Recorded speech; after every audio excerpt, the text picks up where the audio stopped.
What is up, guys? Welcome to Wrenching Wrecked.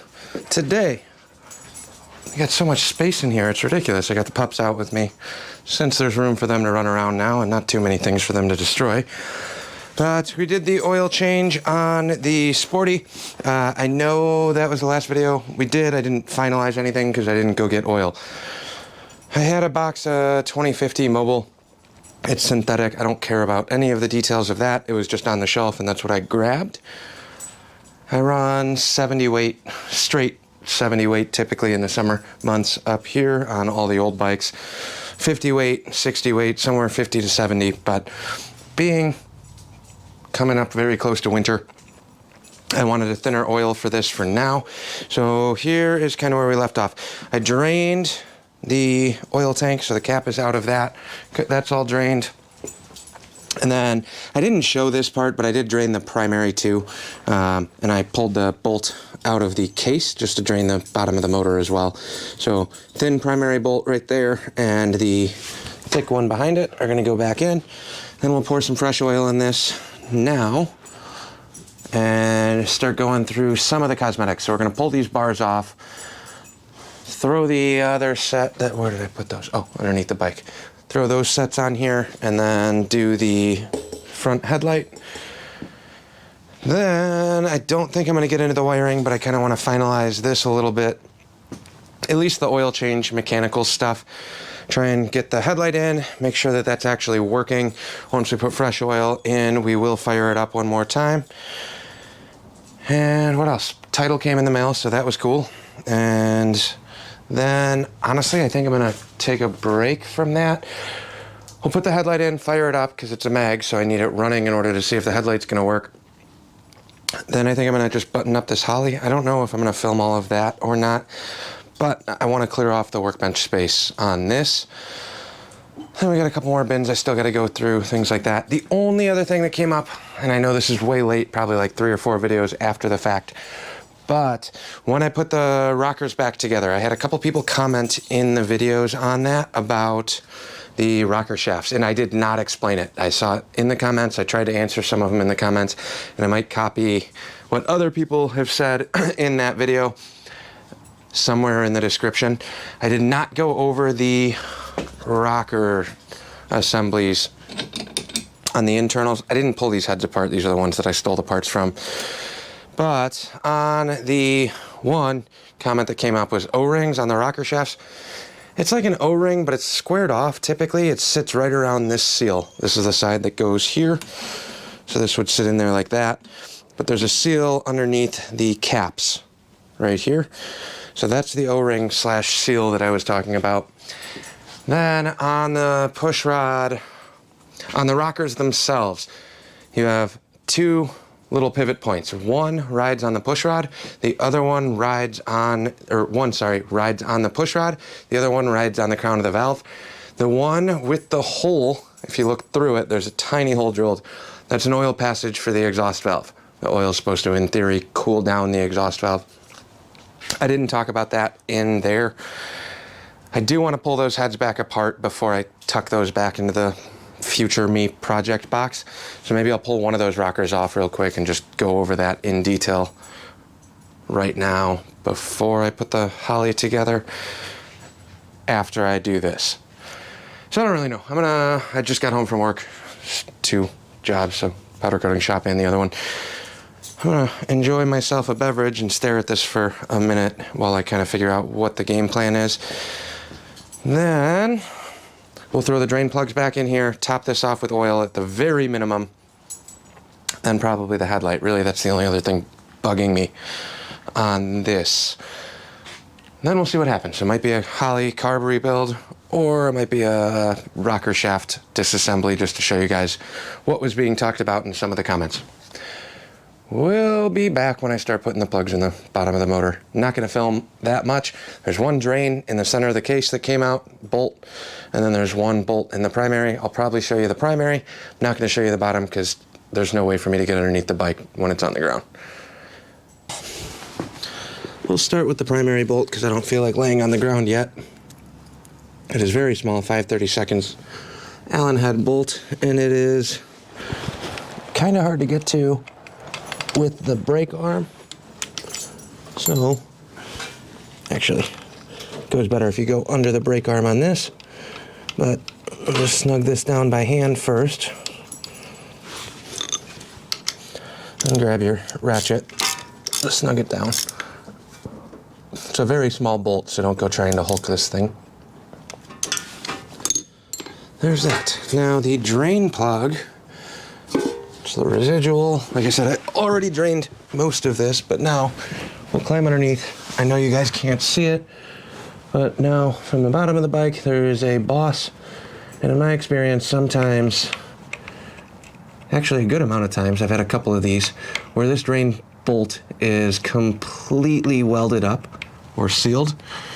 And basically what that does is eliminates one area of leaking. In this case, the boss is there. Some of them, I wish I knew better in terms of, but I don't remember the details. I've built so many bikes and messed around with so many different things, I can't keep them all straight on which was which or whatever year or crossover thing is. And that's what the nice part is about posting these on the internet. I don't know if every bike had a drain plug on the cases. I feel like they should have, but I've seen a lot of really weird stuff on, especially these old cases over the years. The older the bike, the more people have finagled and messed around with them, in my experience. Maybe this would be a good time to talk about bikes and reliability, too. There was actually more interest in that in the comments than I anticipated. But there we go. Drain plugs back in. The oil tank one I threw back in once that stopped leaking already. So we're ready to throw some oil in this turd. And then, like I said, I got 2050 just for the colder weather.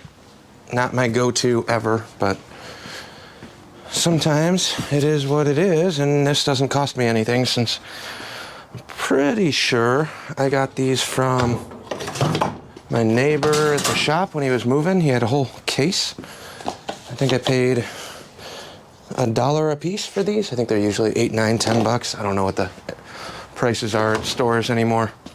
But I thought that they were getting up there in price. So we'll just set the old solid guy in here and fill this thing up.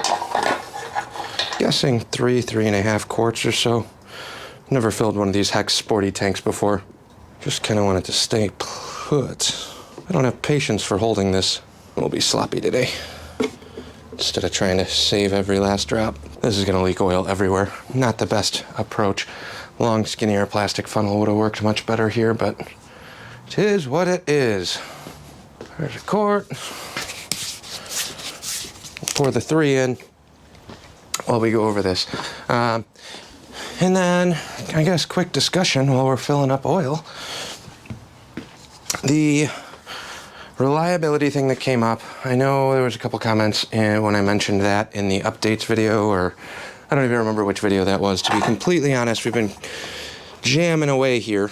One of the concerns that was expressed in a positive in terms of reliability was people in the 70s rode these things all the time in the 70s when they came out. I mean, at some point, now they're older bikes, but they used to be new bikes. So you're brand new, and there's plenty of guys out there that still have their first bikes they bought. That Super Glide right there behind us is a 79 FXE, electric start only when I got it. I put the kicker gear in, it's still running the Cowpie trans. That bike was purchased from the original owner, and that FLH in the back corner, I believe, had 2 owners. The chopper is a chopper, so who knows on that one. I guess in terms of reliability, I feel like everything can and should be reliable if you take the time to set them up and go through them. If this bike we're working on now, I bought this bike for $1,300, okay? cat's out of the bag. Now I'm telling you what I paid for it. I kind of kept it hush-hush for a while. But I paid $1,300 for this bike complete. Mostly. It had a taillight, had a headlight, had wheels on it, front end. Motor had compression. Didn't know if the trans worked. It shifted through the gears while it was sitting on the trailer, but that doesn't really mean anything. Mag was on there. Everything else is on there. I mean, in terms of parts, I don't really have much other than gaskets and time. So in terms of cost on a bike like this, to me, that was a pretty good deal. Roast me in the comments if you think it's worth more, if you think it's worth less. It does have a Secretary of State title. It's not a original Harley title with this, but in Illinois that doesn't really matter. Somebody else took the time, went through and got a handmade title for this, but it does say for the make and model, Harley Davidson Sportster. So if you're a numbers guy or a purist, this is not the bike that I would ever look at in terms of a restoration. However, mechanicals on something like this make a lot of sense to me. So that was 3 quarts. We're actually getting kind of full. Hence the reason and the rush on this bike is I didn't necessarily want to sink a ton of money into this. I'm going to throw another half quart in here. I didn't want to sink a ton of money in this because it was mostly complete. And I am very, very bad, if you haven't noticed, on the ADD-brained videos of doing things multiple times instead of doing it the right way once. You should do it the right way once, and I don't like having to take things apart. But sometimes I get in my own head. We're going full 4 on this. This is a big tank. Sometimes I get in my head and get stupid ideas in my head even though they're not the most practical, and I run with them until they're done. So when I bought this at the swap, I was hoping to just let it sit for a little bit. We had it running 2 days later. Not well. I still don't think it's running that well. It's firing up in 1 kick, typically. 1, 2 kicks. But that took us a little bit to get there. It's not like I brought this home expecting it to fire up and run. I got really lucky with this. A lot of the things on this motor ended up being way nicer than most of the other stuff that I've bought, okay? The last 2 ironheads that I purchased for about the same amount of money, well, the fire bike we picked up for $700.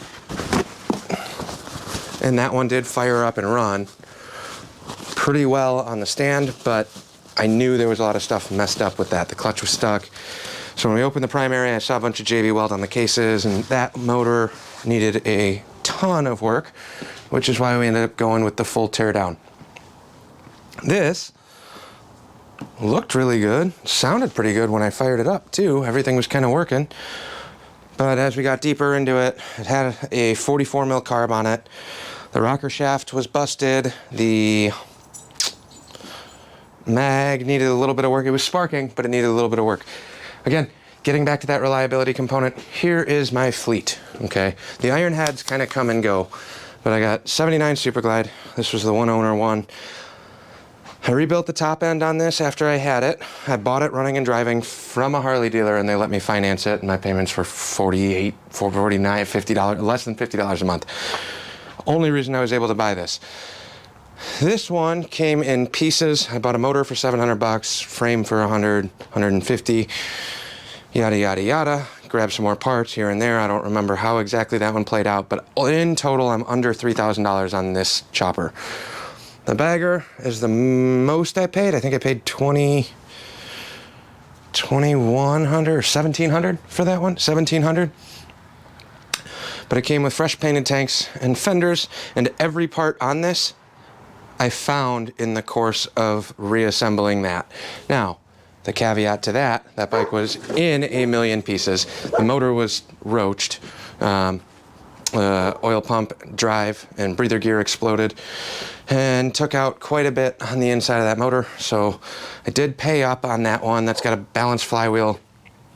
Everything was balanced, trued up for that motor build with a fresh top end, brand new oil pump. That one, the motor cost me a little bit on that. But other than sumping on fire up after sitting for extended periods of time, which it usually does, if I rode that bike every day, it will leave one dime-sized spot of oil underneath the breather tube. That is the original transmission. I did not open that one up because it was minty. Super clean on the outside. I'm pretty sure that was a kind of low mile bike, and that bike shifts phenomenally. No issues finding neutrals, first, second, third, fourth. Shifts through all the gears, and it's a ratchet top.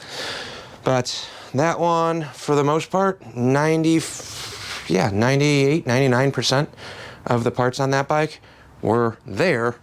It was just a matter of sorting things out. So going from stripped down chopper stuff to trying to figure out how bags, I even have the stock factory electrical 60 post terminal connector underneath the headlight bezel, working cigarette lighter, working turn signals, working horn, working everything on that bike minus the speedo. The speedo's working, it just doesn't work properly. I think I did have to put a drive gear in it, and I don't think it's the right gearing. But other than that, that bike's rock solid. It's had its couple little issues. It's got an SNS on it that I've never actually gone through and fully tuned. Haven't really had to. It does have a B cam in it, Andrew's B cam, which I do want to switch back to a stock cam because that bike's way too heavy for a B cam. But you get what you pay for, one, in my opinion, to some extent. There's a lot of people, and I don't know what the pricing on old crusty choppers and things are, but there's a lot of people that are jumping on the bandwagon and building old shovels and pans and things like that and selling them for astronomical amounts of money without having to put that much into them. I mean, that's what everybody wants to do, right? Find a way to fund your own hobby. I'm all for that, but I don't like selling bikes out of my garage that are messed up or have known issues. Ideally, I want to give anybody that buys anything from me a turnkey, good running rider. The aesthetics, the electrical, is something like this. This could scare a lot of people away, and it's ugly. So we're going to clean that up. But mechanically, when this is all done, it will be a 1, 2, 3 kick bike. Is it going to do it every time? Could there be issues? Could the points in the mag go bad? Can Denser take a crap? Yes, all of these things can happen. But I don't want to sell anything that I have my name attached to that's a total pile of junk. That's just good business in my head. There's a lot of guys out there that will take something like this and do a quick flip, post the video when I got it running that first time, or post the video of it running and sell it as a chopper, send it on its way. And there's even more people that are okay buying stuff like that, which I don't like, okay? It's not what I want to build my name around. It's not something that I want to be associated with. Hence why this is going together and coming apart and going together and coming apart.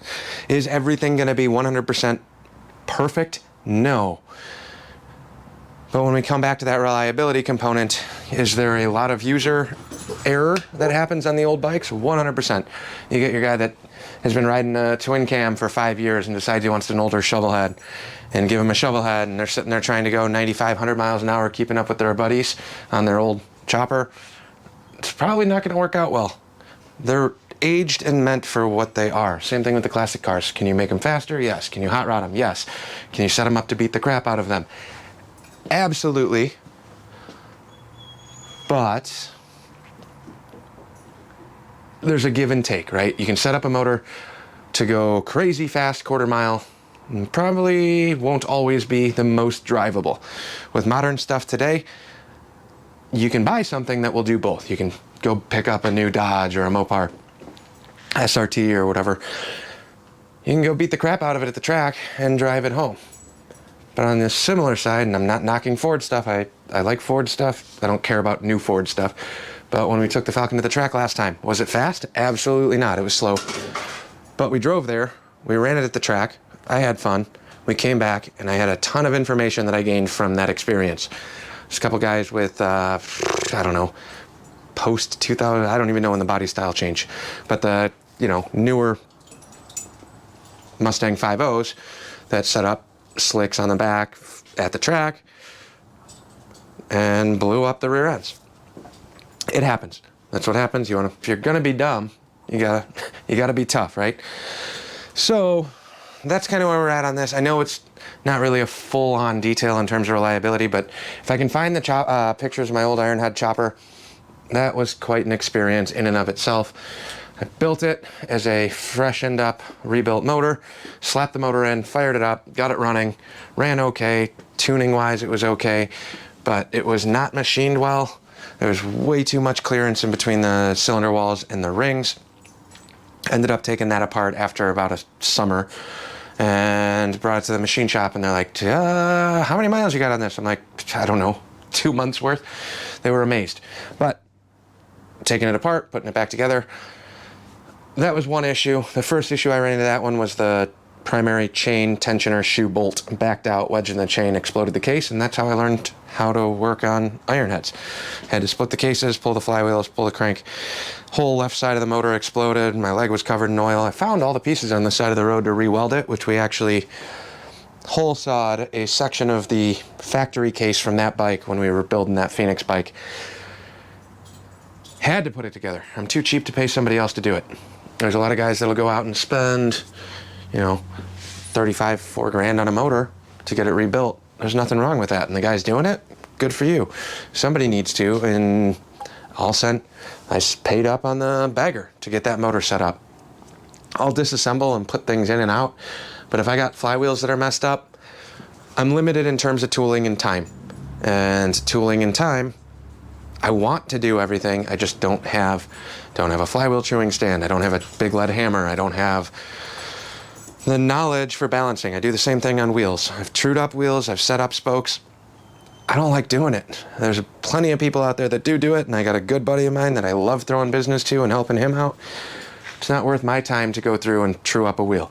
What will take him 15 minutes will take me 4 hours, and I don't want to invest my time in that. I don't see the return when I can send it to somebody and support them locally, and they take care of me too, which is great.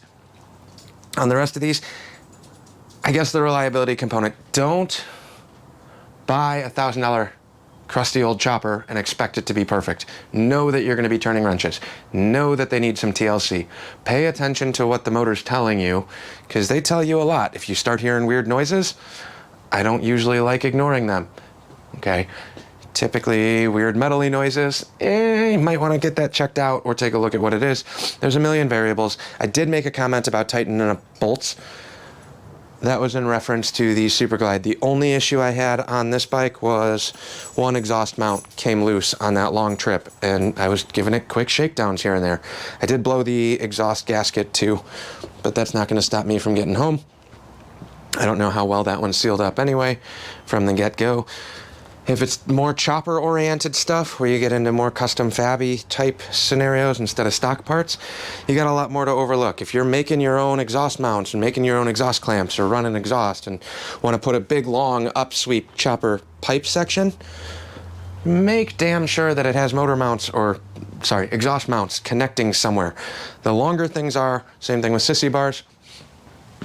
One of the reasons I did a double sissy bar on this, use bigger stock if you're going taller. Have mounts. This exhaust on this chopper is cracked. It's broken right now. And that happens sometimes. This isn't thick enough, and I do have another piece at the shop. Stainless, bent up, 1/2 inch on this little nub instead of the 1/4 inch I built. But this was all scratch built. So I'm also testing my own personal fab skills, my engineering skills, if you will. There's a lot of different ways to skin the cat, but if you're going to start getting into the custom stuff, more stuff might break. You don't always want it to. I mean, even this Springer, this is an old SIE Springer out of Oak Lawn, Illinois, which is really cool to me because it's local. This Springer's cracked on me twice, and that's all re-TIG welded up again. So I'm putting my own life in my own hands at that junk, like fully in my own hands, since that's already cracked. Did double, triple passes around that with a TIG welder, burned those in as best I could. It's a chopper. I should probably stop doing clutch dumps and ripping the front wheel off the ground when Dottie's on the back of it, knowing that it's welded by me. I mean, let's be honest here. I encourage it, do things, mess up, make mistakes, figure it out. In terms of reliability though, once they're dialed and set up, if everything is in spec, they should just run. Things are going to wear out over time. Top ends on these are not going to last nearly as long as they will on an Evo or a twin cam.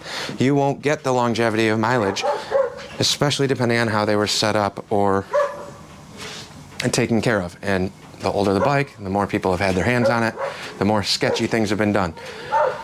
That's a long-winded rant. We're going to end it there.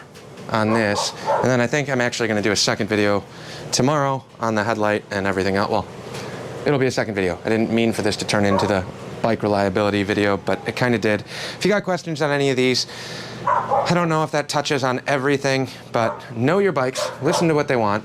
Don't expect this to keep up with a twin cam. Don't expect it to keep up with a brand new vehicle. If it's in bone stock trim, you're talking a 110 versus a 74-inch motor.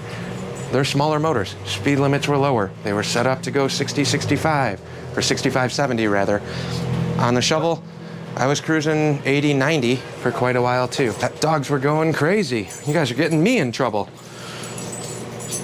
Anyways, when we did the trip down to Tennessee, and that was 11 hours or so for us getting down there. I was on the Super Glide with a twin cam and an Evo. This is a 74-inch shovel. Bone stock motor, nothing hot rodded, stock cam. I did gear this out, so I got a 46 rear and a 23 front. So I lost a little bit of low end. I can still keep up with everybody when we're riding, even with Dottie on the back. I'd like a little bit more than that, but knowing that we were doing a really long trip, I had this prepped, loaded, weighted down with gear, and we cruised 70 miles an hour. Can their bikes cruise at a quicker speed? Yeah. But in my experience, 70 miles an hour is kind of that golden. 70, 75 is kind of that golden spot. Will it go quicker? Yes. At 70, 75 miles an hour, I was getting 55 miles to the gallon on this with the CV. I don't know how, but I did the math on that trip. I was blown away. And this is on a Chinese Amazon repop carburetor. Granted, it's all Harley parts. But last year, before I started the channel, I really wanted to try one of the cheapo Chinese repop carbs and see how crappy they really were.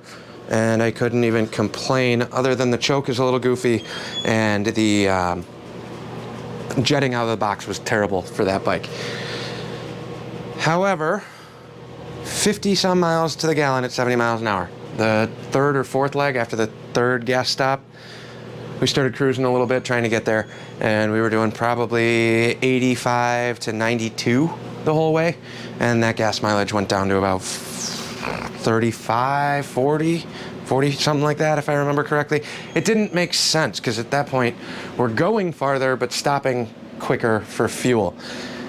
And I'm not a big helmet guy, personally, so if I'm wearing sunglasses or something, 72, 74 is about where you start getting that wind flutter around your eyes. Beats the crap out of you over time. So I like cruising 70 miles an hour. I'm good with that. If most roads, and unless you're on interstate stuff where people are going to blast past you, that's what the right lane's for. I'm not there to race anybody. I want to have a good time and enjoy the trip, and I can do that. It'll go quicker. It'll take it all day long. I'm confident in this one.